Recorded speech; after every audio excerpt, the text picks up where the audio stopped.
"So, who wants a ride?" Sitting in an impressive leather chair, a rather young man looked around at the 3 female employees sitting in front of him. "According to my preliminary calculations, the business trip can last for a working week. It will hardly take more time to sort everything out. I suggest leaving on Sunday to be there on Monday and start work immediately." The silence in the office was broken only by the cheerful motif of a song about grandmother, who is feared and respected by all the pirates in the world. The man tapped his fingers on the lacquered surface of the desk to the beat of the upbeat rhythm, hurrying his subordinates. "Well, I'm listening to suggestions from those who wish to go. Maria, how about a business trip?" "I cannot," said the brunette with a stylish haircut. "My son and I have a birthday next week. The first round date, 10 years old. I'd like to celebrate it with him, of course, so there's no way I can do that." "Good reason, though. Sarah, would you like to go for a ride?" The pretty blonde shook her luxurious curls, shook her head negatively, and said, "What's the big deal? Kate is from there. Let her go." "I think it's a great option." Another blonde with straight hair supported the idea. "That's right," Sarah made a great point. "Who better to send there than Kate, so to speak, to combine useful things with pleasant nostalgia and meeting with relatives and acquaintances. Well done, Sarah. Great idea." The author of the idea modestly compromised, looked at her boss with a certain degree of coquetry, and thanked her colleague. "Thank you, Maria, for appreciating it." The man nodded. "Right. The only thing left to do is to let Kate know. By the way, why isn't she in a meeting?" A colleague was stood up for by the perky, resourceful Sarah. "Andrew, you sent her to the supplier yourself so that she could push through the introduction of several clauses in the annex to the contract. She'll probably be here soon." Indeed, almost at the same time as Sarah finished speaking, there was a knock at the door. And after the permission loudly voiced by the boss, a ruddy brown-haired woman entered the office, her long hair gathered in a high ponytail. The woman, sitting down at the table with her colleagues, handed the boss a folder with documents and explained, "Sorry it took so long. I got caught in traffic on the way back." The boss nodded his head approvingly, having studied the documents she had brought. And then, without preamble, he announced, "Kate, get ready for the road. You will be traveling to your hometown for about a week. I think there are no objections." Kate shrugged her shoulders, saying, "It's necessary, so it's necessary," and began to specify to her boss the tasks to be accomplished on the business trip. He let the other women go to their workplaces and began to tell everything in detail to the subordinate who remained in the office. The pretty provincial girl was far from stupid, and it did not take much time to explain all the nuances. Having completed the story about the purpose of the business trip, the chief suggested, "If it will be necessary to delay, no problem. The main thing is that everything should be solved. In case something goes wrong, call right. Okay, I won't delay you any longer. Go and draw up the papers." Kate realized that her jealous husband Jack wouldn't be thrilled that she was going away for a week on a business trip. Of course, it would be nice to see her relatives. But this trip could bring her a burdensome encounter. There, in London, Kate had once experienced a great disappointment. Although, to be fair, few people's first loves turn out to be happy. She was no exception. It was the heartbreak that pushed the suffering girl to a grandiose change in her life. She decided to definitely leave her town and forget about the fact that the most important reason that pushed her to strive away was Alex's classmate. She didn't even tell her own mom. In fact, what was there to talk about? Kate, even many years later, remembers it, how they danced slow dances at school discos, how they walked around the city, on which the enchanting twilight fell. And Alex very similarly hummed the hits of those years. From the point of view of a girl in love, Alex was much more beautiful than all popular musicians in the world. Compared to him, the stars of the stage were too feminine. It was him, short-cropped and broad-shouldered, with sharply defined muscles and massive chin, which, thanks to the dimple, seemed especially touching to the girl. Dark brown eyes looked, it seemed, directly into the heart, and easily discerned the feelings of Katya in love. The girl then fantasized that Alex was the happiness of her life, and they would always be together. Except that the guy was looking for a more favorable option and without much difficulty found. Actually, you didn't have to go far. And who did he choose? The obnoxious, arrogant Jessica, who smelled of some incredibly intrusive perfume. She bragged to her classmates that her fragrance was a Chanel original. Allegedly, she had bought the perfume in Paris itself, where she had flown with her parents for her 16th birthday. Kate almost instantly found out that Alex started dating her because of the smell of her lover's denim jacket. A few meters away from him smelled like someone else's scent, and the girl frankly asked what was going on. The guy, though thanks for his honesty, did not get out of it and said that he was having an affair with Jessica and that he would be happy to meet her secretly. Kate took this as the most brazen cheating, especially when it was revealed that Jessica's father, a local businessman, had taken the guy to work for him, unofficially of course, and also promised to help with military service and give him a car through his acquaintances. And the man explained without any hints that all this is done in view of the fact that his not-visual daughter will soon marry him. The guy himself told his friend about it, and the latter told the information to another friend. So the news went further around the neighborhood and reached Katya. It was obvious to the girl that her handsome lover sold out. No doubt, his price was not so small by the standards of their neighborhood. But it was his cynicism that hurt the most. It was not from great love he flipped to another, but only for selfish reasons, and tried to keep himself entertained in the form of Katya. It was both painful and disgusting and hurtful. The girl realized that if she agreed, Alex would go from hints of intimacy to a demand to prove the depth of her feelings. Well, no way. She couldn't even think about the role of a reserve airfield, or rather even a simulator, in her worst dream. The pain of betrayal was too strong, and she didn't want to see the selfish and loving guy anymore.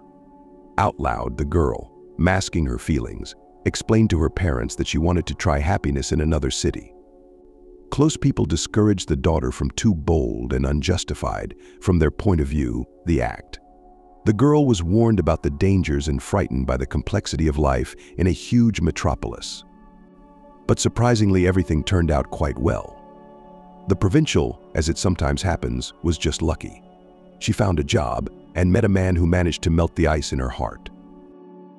Jack was 7 years older than her, had already graduated from university, and held a normal position in a large concern. She had only a few months ago moved to the capital and was able to get a job in a coffee shop as a barista and cleaner. Jack, obeying the whimsical twists of fate, ran into this establishment, fleeing from the pouring rain that caught him unawares. During the time that the man was experiencing the elements, he had time to appreciate the attractiveness and good-naturedness of the young girl, who seemed to be genuinely pleased with every visitor to the coffee shop. In addition, she had proper speech, which, as his mother Helga had always reminded the man, was the first sign of a well-mannered person. After the rain had finished its wet work, leaving behind shiny sidewalks and puddles, Jack, getting ready to leave, asked the beautiful girl for her phone number, and Kate, to his surprise, did not flirt or force herself to beg. The girl liked a man who did not make silly hints and behaved calmly and without fuss. From the very first date, Jack swiftly spun the provincial in a whirlpool of courtship, and his sincerity dispelled the doubts that appeared in the girl's head. It was the man who persuaded her to leave the coffee shop and get an office job in the company of his former classmate, who received a high position from the boss thanks to his kinship with the general director. Sort of jokingly, Jack explained, "We're good friends. I trust him completely, and he'll look after you and won't let you get hurt. So I can be sure that any office romance will be avoided." Kate took the man's words as a joke. She had not realized that he was so jealously possessive. Only later, after she had already married him, did she realize how much the man really cared that she was faithful to him. And like Caesar's proverbial wife, she should be above suspicion.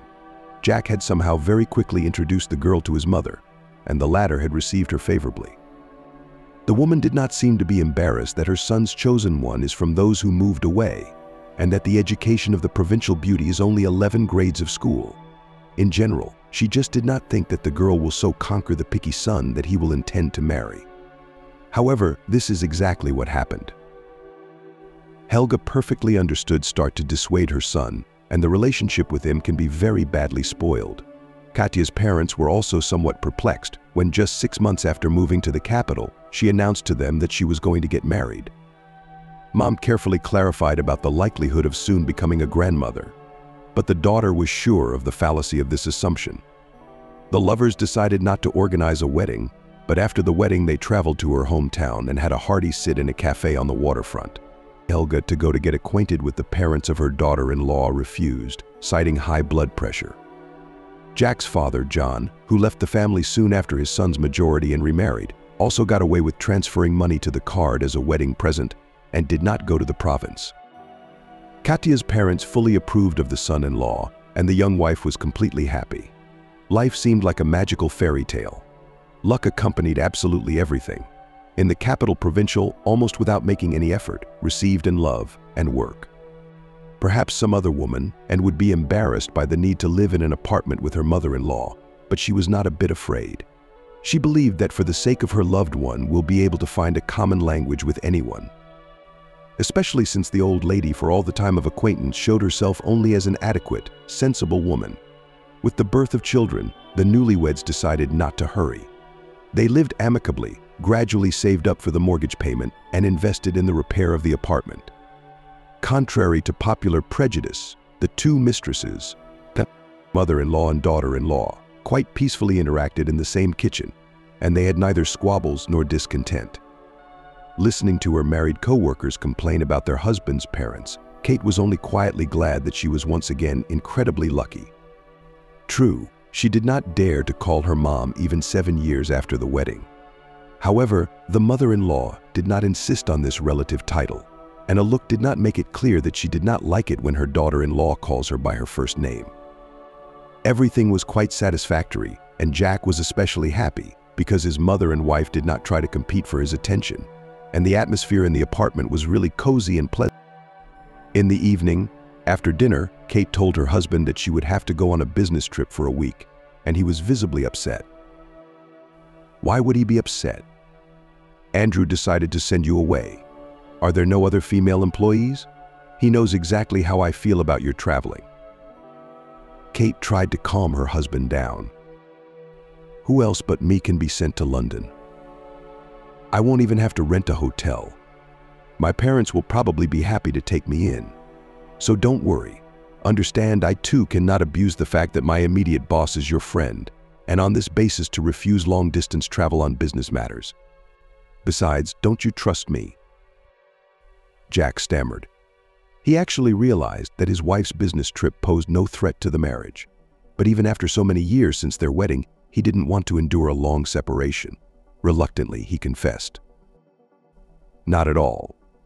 Of course I trust you, and I understand. Meeting your parents is a very nice bonus on this business trip. I'm just gonna miss you. Mother-in-law, who lately came home from work much later than the young people, as she called her son and daughter-in-law, caught an idyllic picture in the kitchen. They were sitting on the couch, cuddled together. The elderly cat Baron was snoozing next to them, well-fed and content with his fate. The daughter-in-law noticed her mother-in-law and began to set the table nimbly, explaining, "We have already eaten. Now I'll set the table for you, and we'll all drink tea together."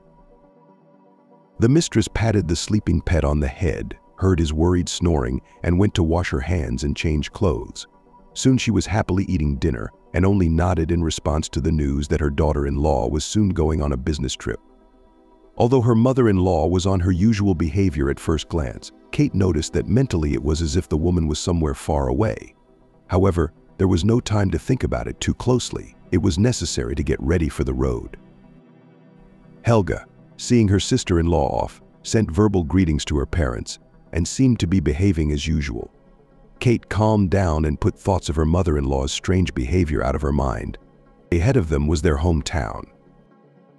The airport met her with the usual bustle. Refusing the offers of annoying cab drivers, expecting to profit from the fatigue and haste of travelers, the woman went to the bus stop. Nothing. It would be a ride without much comfort, but it would save money, which, as it is well known, is not superfluous. Kate did not warn her parents about her arrival, so as not to cause unnecessary trouble. She was well aware that otherwise her mother would have prepared food for the wedding. Every time she drove up to her home, the young woman felt an inexpressible sense of anticipation. Joyful encounters were mixed with both happy and sad memories, and as a result her heart began to beat a little faster. The light in the kitchen window helped me realize that my relatives were already home. And opening the door of her parents' apartment with her own key, Kate announced loudly, "Hello, everyone." After the bustle of the meeting subsided a little, Mom gently asked Kate, "Daughter, did you come alone at all, or will your husband come later? Is everything okay with you?" Kate hurried to reassure her mother. "Everything is fine. It's just that I was unexpectedly sent on a business trip. Just a few hours, and here I am." The parents were happy about their daughter's unexpected visit, but there was a circumstance that marred the meeting. Mom confessed. "We have a trip to the sanatorium on Wednesday. We somehow suddenly gathered. We did not think that you would come to visit." After thinking for a few seconds, the woman turned to her husband. "Father, let's give someone a voucher, and the train tickets can probably still be rented." Kate was indignant. "No, Mom, you don't have to change your plans because of me, especially since I'll be traveling for work, and I'll probably only come home at night. So don't worry, these days will be enough for us to exchange all the news. It's okay." Mom, hugging her daughter tightly, whispered, "Okay, you got it. Again, let's have faith. Everything that is done, all for the best." The business trip really didn't feel much like a vacation. Kate, as expected, left home in the morning and returned only in the evening. Only on the day of her parents' departure did she make an exception to her busy schedule. The woman insisted on taking her parents to the train station in a cab, seeing them off, and only then went to deal with work issues. As a result, it was necessary to hurry, and by evening Kate was incredibly tired. She was approaching the house, wishing she were in the bathtub with shampoo foam, when behind her a familiar voice sang a line from a song that had long gone out of fashion. The woman turned around, feeling nothing but annoyance, and said hello. "Hello, Alex. Wow, what old stuff you remember." Grown-up boyfriend showered a former classmate with compliments. "But Kate, I'm thrilled. You're even more awesome. You used to be cute, but now you're classy. You know that's the influence of the capital. You're a classy little thing." While the man who had once broken her heart, but had unwittingly contributed to her happiness, was flattering her, Kate scrutinized him. That's what's so surprising. No punishment from karma had come to the calculating man. The past years had not spoiled him in the slightest. On the contrary, it was as if he had become even more masculine. And his self-confidence and apparent financial well-being made him truly irresistible, at least in his own eyes. "Well, why don't you say something? Aren't you glad to see me?" I heard her. "Look, Jessica's spending the night with the kids at her parents' tonight. Oh yeah, you probably don't know. We have a son 2 years old now, and we just had a daughter 3 months ago. Why don't you congratulate me?" "Congratulations," Kate said without much emotion. In fact, she didn't care what was going on in the life of the man she was crazy about before. However, Alex continued the offensive. "Listen, shall we go to my place now? We'll celebrate. We'll sit and talk. We'll remember our childhood, our romance. Remember how we held hands, walked, dreamed. Now, maybe we should pick up where we left off. I heard you managed to marry the capital's man. Good for you. But why are you here alone now? Or does your husband only work and you have no time to be pampered? I'll fix everything." The girl became disgusted almost to the point of actual nausea. What she absolutely did not want was to communicate with Alex. Without even trying to seem polite, she sent her former classmate on a long journey. A contemptuous phrase with stretched vowels followed the woman, who turned sharply and went to her entrance, but Kate wasn't going to react to this outburst. Let Alex say whatever he wanted now. Neither he himself nor his impressive appearance had any power over her anymore, nor did it cause any nostalgia or bitterness. It was delightful to shake off the weight of resentment against the past and reward herself with a welcome rest in the bathtub. Kate was encouraged. The work was progressing better than she had anticipated, and there was hope of finishing the trip early. The woman missed her husband dearly, and there was nothing and no one in her hometown. What or who could delay her? Indeed, everything managed to be done ahead of schedule, and already on Thursday afternoon she booked tickets for the next flight to the city. The woman got out at her parents' apartment and hit the road. Surprisingly, something made the return trip seem shorter to her. Although it was quite late, there was no one in the Capitol apartment, unless you counted the furry baron. It seemed that both Jack and Helga were late for work, and the pet was hungry. The cat's urgent meow led insistently to the kitchen. "It's been a while since you've eaten, hasn't it?" Kate asked with a smile, not hoping for an answer. But the cat, as if realizing what was being said to him, answered long meow, and looking back at the woman, continued toward the kitchen. Kate poured dry food for the tail extortionist, refreshed the water in the bowl, and unwittingly noticed the overflowing trash can. Its contents emitted not the most pleasant odors, making her wrinkle her nose in disgust. The woman was glad she hadn't had time to change her clothes yet, carefully pulled out the bag and headed for the trash cans in the yard. The lantern's light was enough to keep her from stumbling, and soon the woman reached her destination. She was about to swing around and throw out the trash when she heard voices just beyond the metal sheet blocking the bins from the asphalt path. One of them sounded familiar. She listened more closely. There could be no doubt it was her mother-in-law talking to someone, unaware that her daughter-in-law was a few meters away from her. It was a joke of a situation, you couldn't make it up. Kate wanted to leave quietly, but suddenly she heard her mother-in-law saying her name. Banal became curious, and chastising herself for her curiosity, the daughter-in-law stayed where she was. What Helga was saying was definitely not meant for her ears. "Kate is on a business trip, but judging by the lights in the windows, my son has already come home. If it weren't for that, I'd certainly love to have you visit." A deep, ingratiating and masculine voice that was completely unfamiliar to Kate rang out in response. "Funny, but you do realize that at our age, hiding in all sorts of rented corners isn't an option either. And this isn't a one-off. There's no telling who's been there before. I wish you nothing but the best. And I'm so embarrassed I can't offer you my own apartment. You know I left everything to my wife and son after the divorce. And now I have to take the woman I love to the slums. I am incredibly ashamed, because you are a real goddess, a true gift of fate, which I do not deserve."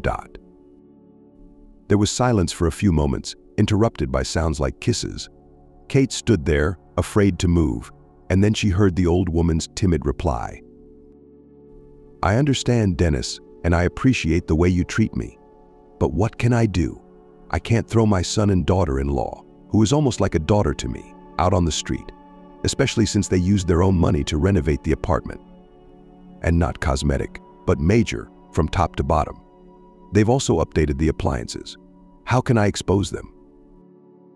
They did it for their own comfort. Your son is a grown man, a married man, as you yourself realize. It's time he solved his housing problem on his own. You have given him everything you could. You just need to point him and his wife at the door, and that's all. And do not wait for some suitable occasion and put this matter in a long box. We need to move fast. Your cunning-wise provincial daughter-in-law is already at an age when there is no point in pulling for pregnancy. That means you'll have to register the baby later. That's going to be a problem. You're a woman with a heart of gold, and of course, will take care of this insolent who decided to put down roots in the capital, and her child. You realize, honey, with such an encumbrance as a minor tenant, your apartment will not be listed on the market at all. You'll only be able to sell it at a substantial discount. You're going to lose a lot of money. For what? Just because you feel sorry for your son and daughter-in-law. You should feel sorry for yourself first. You're forced to wander the streets and corners with me. For example, now you and I would be sitting side by side on the sofa, discussing paintings or movies, but we are forced, like teenagers, to wander the streets and sit on other people's pillows. I am so sick of this unsettledness." Helga timidly objected. "I have heard you repeatedly suggesting that I vacate my apartment, but I still have no idea how to do it. If I suggest to my son to move out, he will take offense. To make a scene so that my daughter-in-law can't stand it and runs away with her husband. That's kind of weird. She doesn't give any reason. On the contrary, Kate is neat and tidy. She cooks well and doesn't scandalize. Who wouldn't believe it? In all 7 years, she and I have never even quarreled once." The invisible interlocutors were silent, fearing that now they would go in the direction of the house, and quietly, so as not to give away their presence, and without throwing away the garbage bag, the girl hurried back home. It was necessary to get ahead of her mother-in-law, so that she would not realize that her strange conversation had been overheard. Kate could not go on a straight path, because this way was viewed from the side of the containers. However, with all her might, she made it to the saving shrubbery that covered her path to the driveway. However, the woman did not fully calm down until she was inside the apartment.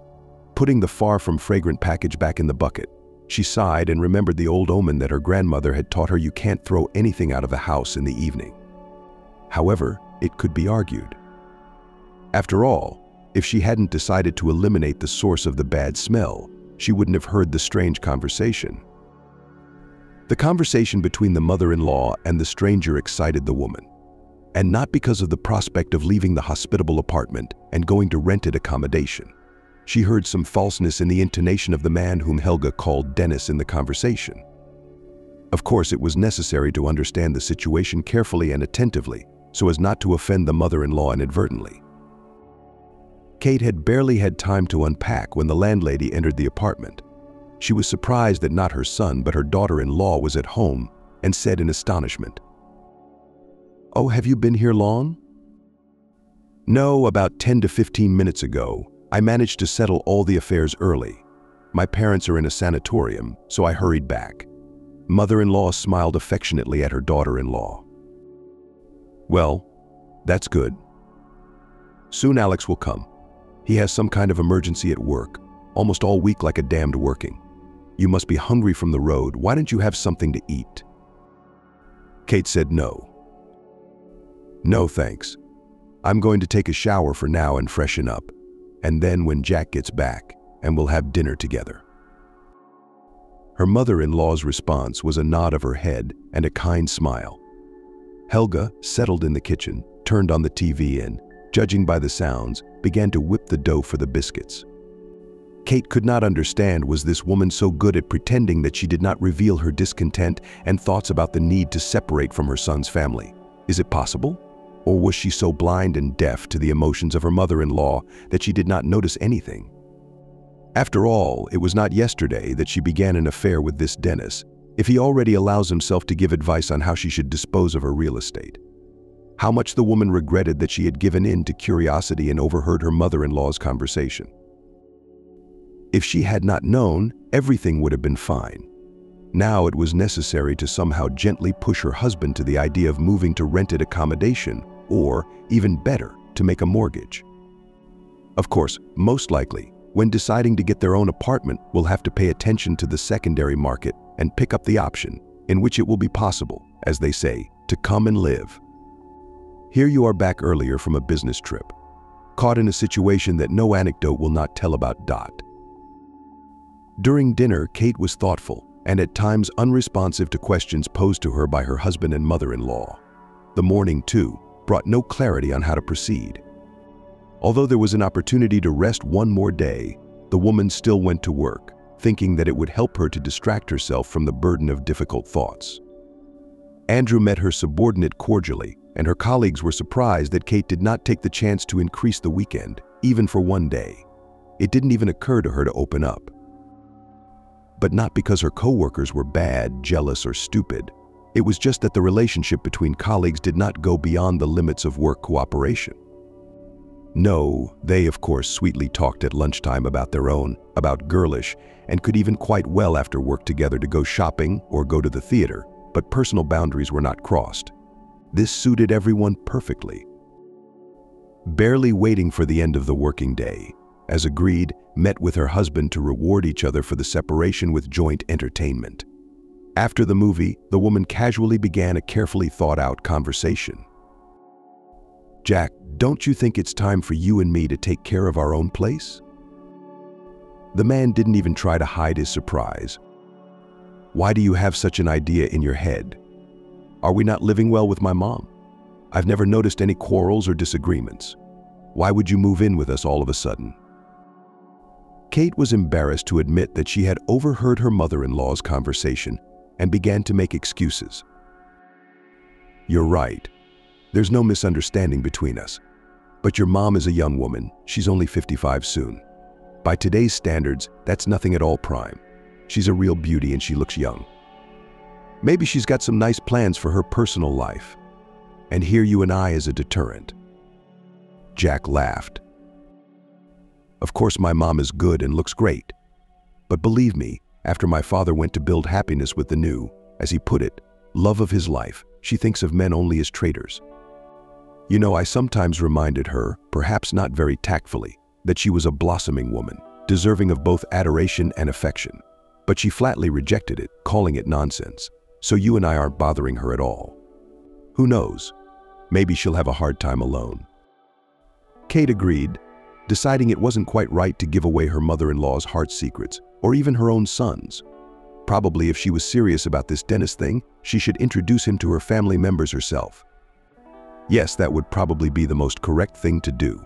However, that conversation had burned Katya from the inside out. To the woman's great relief, the news about her mother-in-law's affair did not need to be kept secret for a long time. A little less than a week after Katya's premature return from a business trip, the woman, embarrassed, announced, "I have a little surprise for you. On the weekend, a man with whom I have a romantic relationship will come to visit us. I would very much like you to accept him in a friendly manner. He's having a hard enough time making this decision as it is. And if you suddenly meet him with attacks, I'll be embarrassed." Jack, who was completely unprepared for such news, was silent and, seeing that the mother-in-law is waiting for, if not approval, then at least support, Kate responded, "You do not worry. We will meet your guest without any bayonets." "Yes, Jack?" She turned to her husband.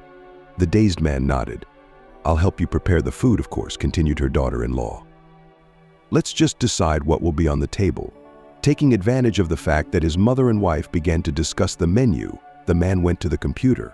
He wanted to distract himself from the unexpected news by fighting monsters in virtual space.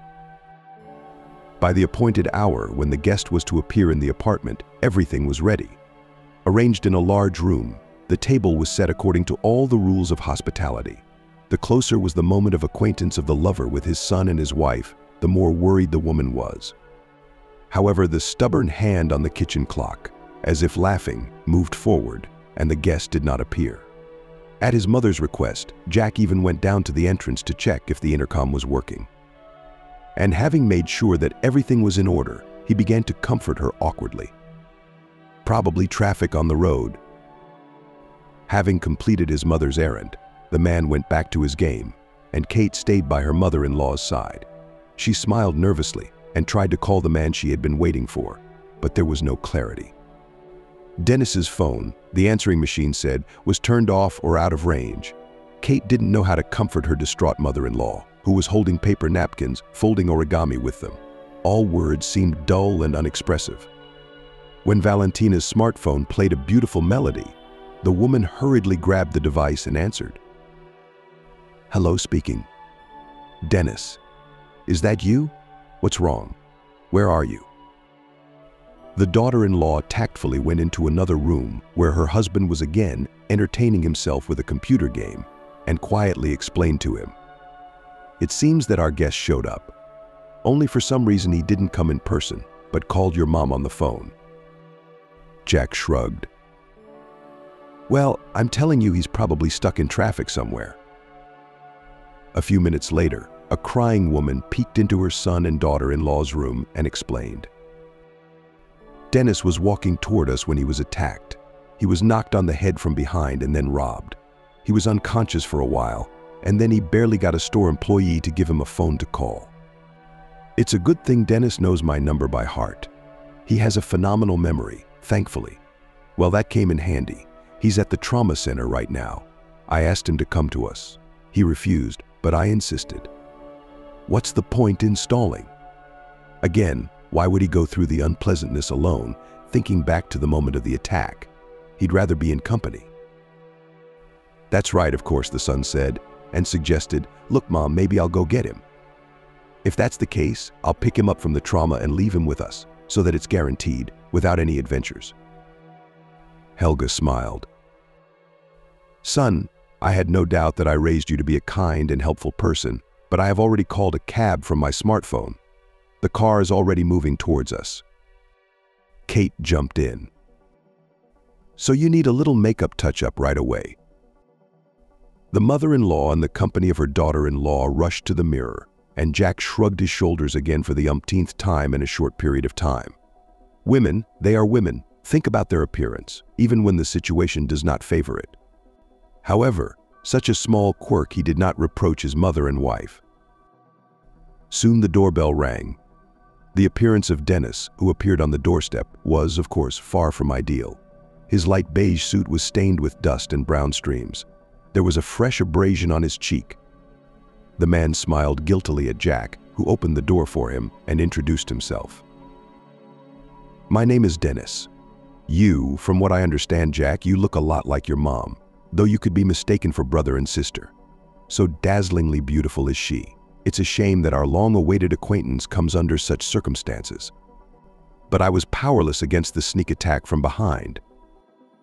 Helga entered the antechamber and began excitedly grooming her guest. "Oh, Dennis, come in. Hurry up, you've been through enough. Jack, would you bring some of your things, please? Let Dennis change." To Katya's surprise, the man whose voice she had heard in her mother-in-law's conversation at the trash can appeared in the hallway, and was quite confident. He greeted her friendly, said he was pleased to meet her, and, thanking Jack for the things he had brought, went to the bathroom to change and tidy up. Helga, smiling, was once again glowing in the kitchen heating up a slightly cooled roast. Jack's questions about how the man was going to look for his attackers were answered. "Well, I probably won't report them to the police. I myself was once involved in law enforcement agencies, and I realized that this case, if it is promoted by legal methods, almost futile. I still have some connections, so I'll deal with it myself. It'll be faster and more efficient." When everyone was finally gathered around the table, Dennis presented himself very confidently, talking about the past and present, developing, drawing wonderful prospects. According to the man, meeting Valentina Borisovna gave him back his faith that there are real women who appreciate true feelings. "As a decent man, I, parting with my wife, with whom we lost almost all points of contact, left a significant part of the property to her and her adult son. Obligations on alimony I do not have, because Andre is almost 20. But as much as possible, I help him. Fortunately, I have a steady job, and in fact, I was the originator of this firm and am one of the principals. Although I rent a place in a hostel now, I cannot be called a pauper in any way. My best friend has asked me to stay with him several times, but I don't want to embarrass him, so I refuse. After all, I don't live on the street, and in general, everything suits me. Later, if Helga is lucky enough to agree to tie her life with me, I will, like a real man, solve the apartment issue." Helga, who at that moment was just putting a puffed salad with shrimp on her guest's plate, shuddered and dropped a few pieces on the tablecloth out of surprise. The man didn't even seem to notice it and continued his confession.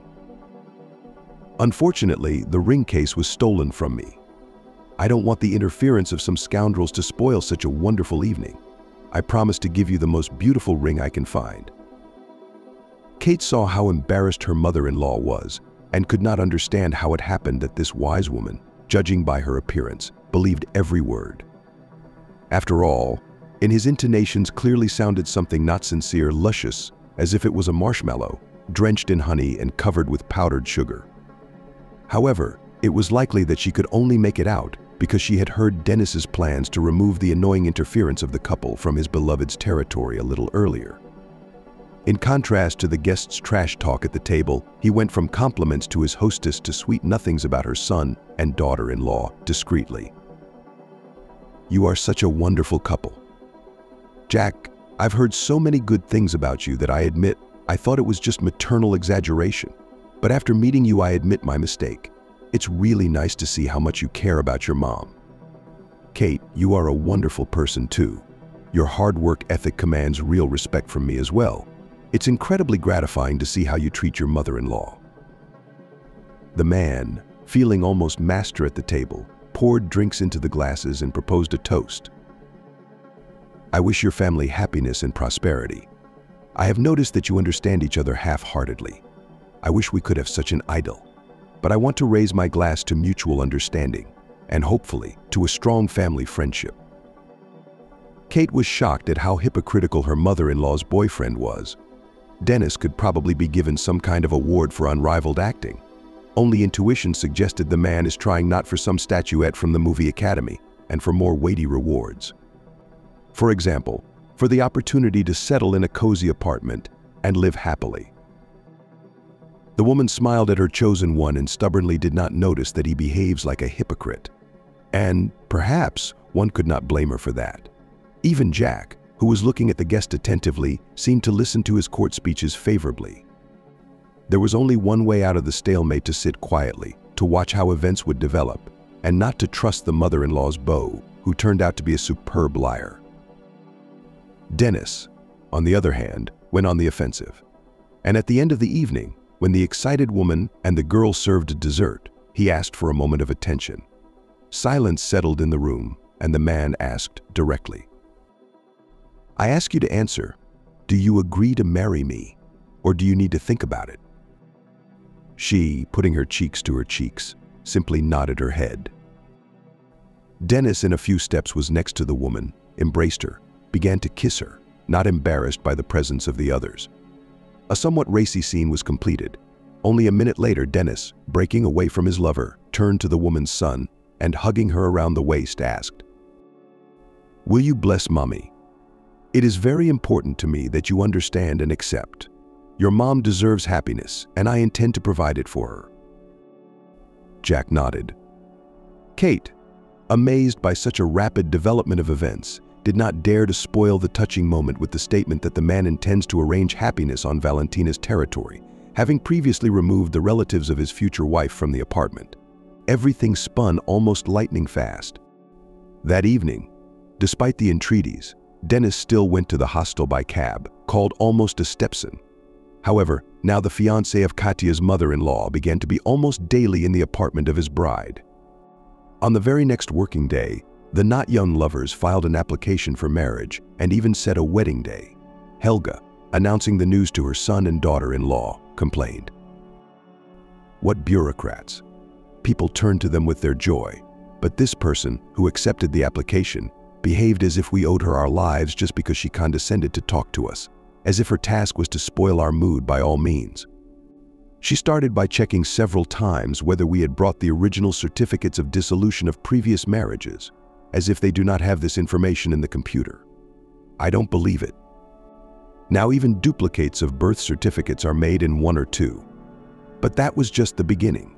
She said that the law says that you have to endure something like a probationary period of 30 days, and that's it.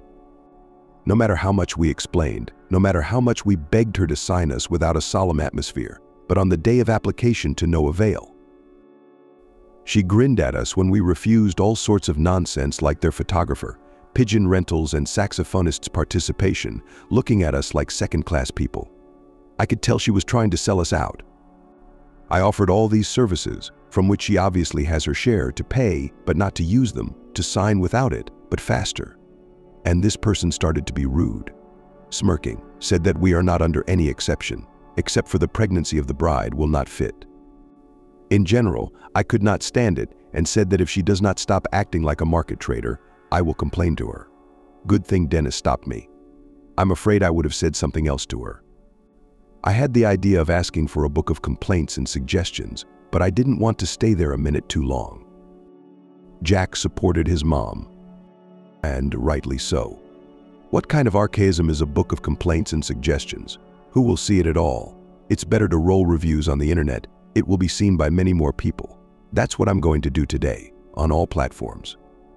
No one has the right to be rude to my mom. Her mother-in-law smiled, but Kate could see that she was not amused at all. Dennis, who was standing next to Valentina, put his arm around her shoulders and comforted her. Honey, it's better this way. I mean that we have time to prepare the wedding. I'm sure you deserve a real celebration. For the time that we were given to think, you and I will have time and outfits to buy, and in general to prepare the celebration. I want you to remember this day forever. The persuasions of her son and the groom calmed down the woman, and she, although confused at first, but began to prepare the second wedding in her life. In this case, Dennis immediately said that he would take care of booking the restaurant and other nuances, from choosing a Toastmaster to ordering a cake, and his beloved will be completely free from these worries. The day of marriage registration was approaching, and the bride still did not dare to buy a wedding dress. On the weekend before the week, on Friday, which was scheduled for the wedding, the bride still decided to go shopping. In a trip to boutiques with dressy dresses and in shoe stores, mother-in-law invited her daughter-in-law with her. She, of course, did not refuse. She was pleased to see how cheered up and even as if younger. Mother-in-law, trying on dressy dresses and suits, enjoyed twirling in front of mirrors, although she flatly refused, in her own words, to make people laugh with a veil and snow-white clothes. However, experienced consultants in stores, it did not embarrass at all. It is not enough at what age happiness comes to people. As a result, after visiting several shopping centers and many hours of fitting, the bride of elegant age picked up a wonderful dress of incredibly refreshing shade of blue. It was accompanied by marvelous boat shoes on a stable heel. The bride was a little embarrassed by the price of the dress. Obeying a mental impulse, Kate instantly reacted and, putting her card to the terminal, said nothing is too cheap for a special day. Especially the dress doesn't just fit you, it looks like it was made for you. It, by the way, not only for the wedding can be used, it is an excellent option for any festive event. The woman smiled sincerely. Thank you for helping me decide. I probably would have gone for a more budget-friendly option myself. Remember the light sandy suit from the department? Now let's find you something interesting. She agreed, and not because she needed a new outfit. In principle, she had a win-win version of the successful modest dress in which she shone on the second day of her wedding. Her sister-in-law just loved the fact that she and her mother-in-law had a complete understanding while looking for outfits. However, the more she talked to her, the more she was convinced that the groom influences her far from the most positive way. So in the cafe, where the women went to take a break from the marathon on the departments of the shopping center, mother-in-law flatly refused to eat anything and leisurely drank a cup of green tea without sugar. Kate was puzzled, for she had a sweet tooth and, as far as she knew, ordered at least a milkshake every chance she got. The mother-in-law clarified the situation herself. I'm trying to lose a little weight because Dennis likes slim women. He takes me around the waist and gently counts the fatty folds. So I have to give up my favorite treats. I even considered the possibility of surgery to close the stomach, so that in general less food to satiate. Kate was unpleasantly surprised at the impact. After all, she dreaded any surgical intervention. Even an ingrown toenail she did not dare to entrust to the surgeon in the clinic, and spent almost 2 weeks to get rid of the problem, making lotions. Although in a medical facility it would have taken a few minutes, not taking into account the waiting time in line. And then all of a sudden, this is such a strange confession. It's very unexpected, especially since her figure was almost perfect, and the man's behavior was extremely tactless and unfair. The groom took too much power over his bride. It became alarming, because if her mother-in-law was thinking about the operation, she would sooner or later support Dennis's idea to vacate the apartment. So it is impossible to postpone the conversation with her husband and confess to the conversation. Having waited until the not young but persistent groom will take the bride for a walk, the girl began a difficult explanation. However, she began the conversation from afar. Listen, he seemed to me a kind of two-faced. He seems to say everything right, but it feels insincere. Plus, he hasn't even married your mom yet, and he's already pushing her to lose weight. And that's not all. Kate told her husband everything she'd heard at the dumpsters and asked, "Let's you and I not wait for your mom to ask us out of the apartment. I think she'll be too uncomfortable with you right now. We'll make a down payment on the mortgage and move into our own place. I think that would be an okay addition to a wedding present." Jack darkened and dumbfounded his wife with an answering confession. "You see, I gave almost all of our savings to him literally this morning. He told me that he won't be able to meet the budget, but he doesn't want to withdraw his money from the bank deposit because in that case he will lose interest. But you don't worry, he promised that he will pay it all back in a few months, as soon as his deposit expires." The woman tried to control herself and even tried to calm her husband down. But there's an upside to all this. It means that nobody will evict me and you in the near future. Then he will give us the money and we'll take out a mortgage." Jack felt guilty and began to justify himself. "I'm sorry, Katusha. I don't even know how I gave in to his entreaties. He seemed to talk so logically about the fact that we would soon be a family, and that he would even return everything to me with a small bonus. Imagine I was so penetrated by his story about the trip, which he surprised my mom on a wedding trip is going to buy, that I did not even ask for a receipt. But he will not deceive me, almost his stepson." In the girl's head flashed a bad suspicion, but she did not voice anything to her already tired husband and cheered him up. "Nothing. Don't worry. In fact, Dennis is marrying your mother in a little less than a week. We're not going to demand that we draw up a receipt, spoil their relationship. That's it. Let's just think about getting the apartment ready for the big day. We'll probably have to decorate at night to surprise her." Although she reassured her husband, she herself was anxious. According to her rough estimate, her husband had given Dennis almost all of their money. This amount should be more than enough not only for the trip, but also for the entire banquet. The wedding was wonderful. The newly married husband was touchingly courting his already legitimate wife, and all the guests were sure this marriage will be strong and happy. The man, pictorially getting down on one knee, presented his gift to his beloved a trip.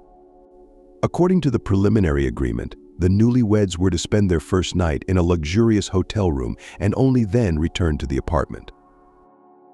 The children met the couple with a delicious breakfast with delicacies, but the daughter-in-law noticed that her mother-in-law was very worried about something.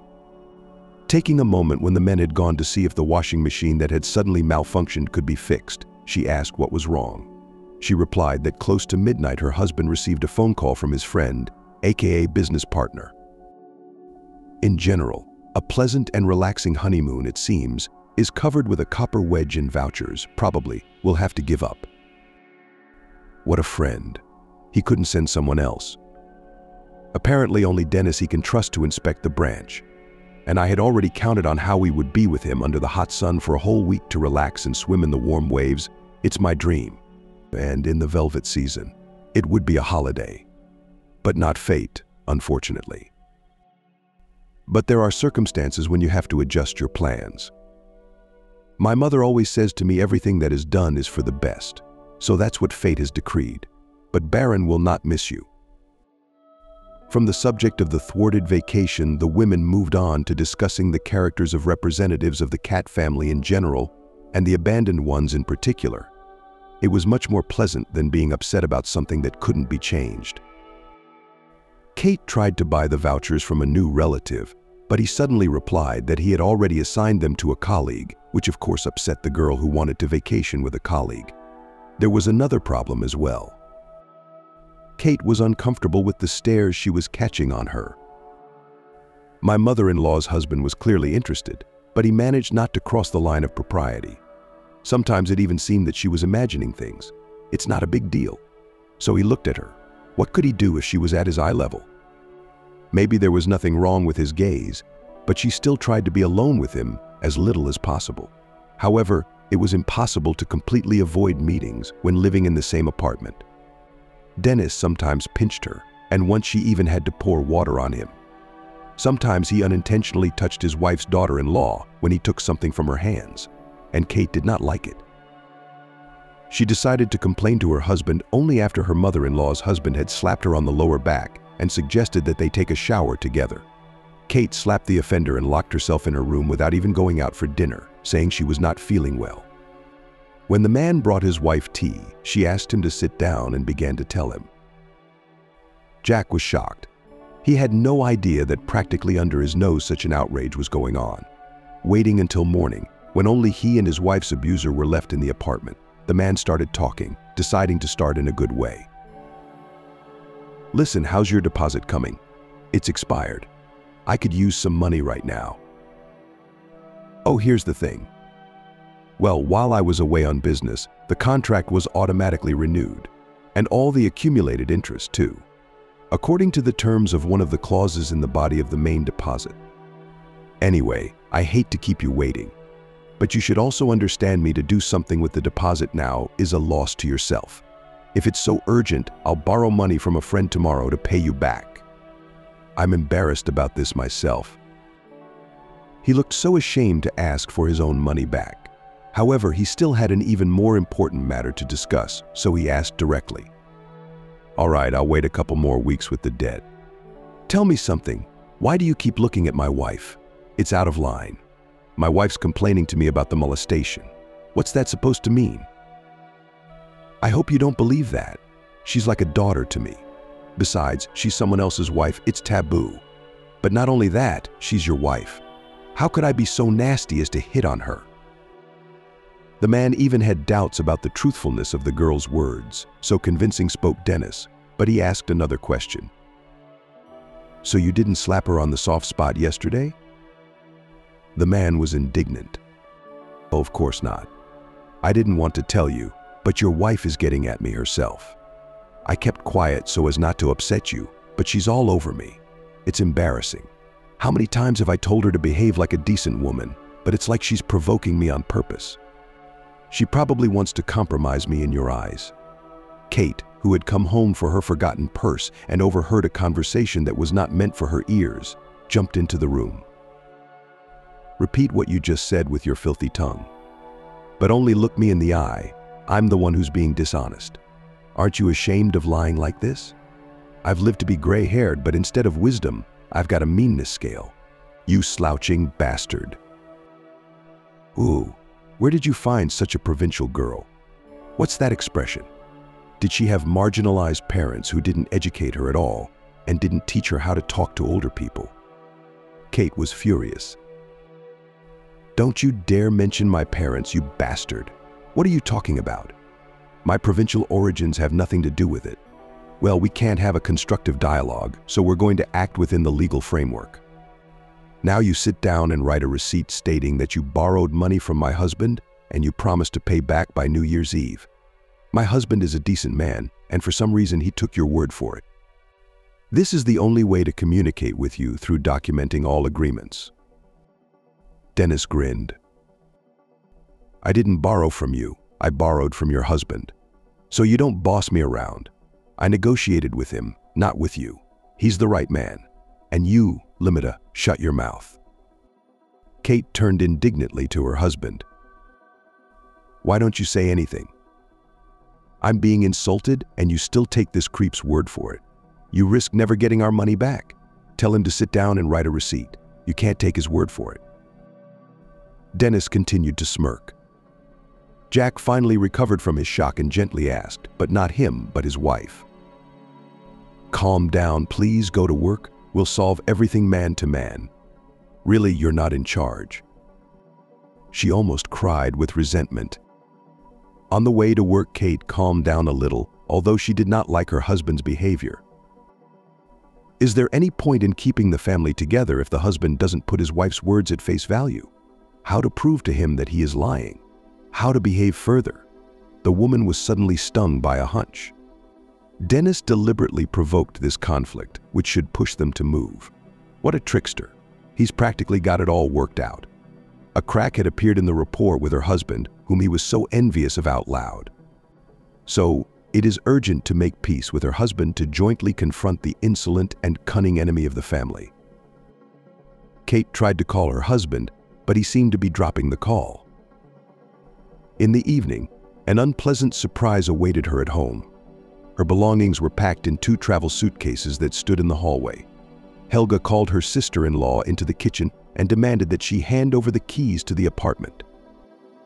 Kate felt betrayed. How could it be? No one trusted her. Dennis, on the other hand, was almost a saintly sufferer. However, the woman was not going to give up just like that and asked to listen to her. She told everything from the receipt and the money to the latest events, but alas, she was chased away. Sad, she settled in a small room of not the most prestigious hotel and, not waiting for a call from her husband, abundantly poured tears on her pillow and fell into a troubled sleep. She saw the distorted faces of her mother-in-law and her husband, who suddenly lost his human form and turned into a goat with big horns and a beard. A classmate who smiled cheekily, hummed about the ringing phone, and offered to comfort. The images changed in a strange whirlwind from which she was pulled by the sound of the alarm clock. The call from Jack had to wait 2 whole days. And when her husband appointed her a meeting, Kate for some reason thought, doomfully, here comes to the end of my fairy tale in the capital. However, the man came to the cafe not alone, but together with his mother, who was visibly nervous.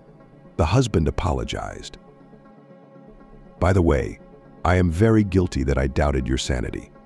Turns out he's a confidence scammer. Of course, it took some effort to get him to admit it, but he confessed to everything. Turns out the scam started the moment he went to get acquainted. No one attacked him. It was just a psychological trick. Like by helping him, we subconsciously felt we had invested in him. And he was no longer perceived as a stranger. You know, something like that. And he didn't go on a business trip, and he didn't buy the vouchers, he printed them in a photo studio. He gave some of the money back, but I don't think he's getting much more than that. Mom doesn't want to report him to the police. She is ashamed that she contributed to the deception to some extent." Helga, taking her daughter-in-law's hands, began to beg. "Kate, daughter, come home. I promise you, no one will ever hurt you or kick you out again. I am very wrong, and I want you to be generous. Forgive me, come back." Kate carefully released her hands and clarified. "I hold no grudge against you. After all, you are free to do whatever you want in your own territory.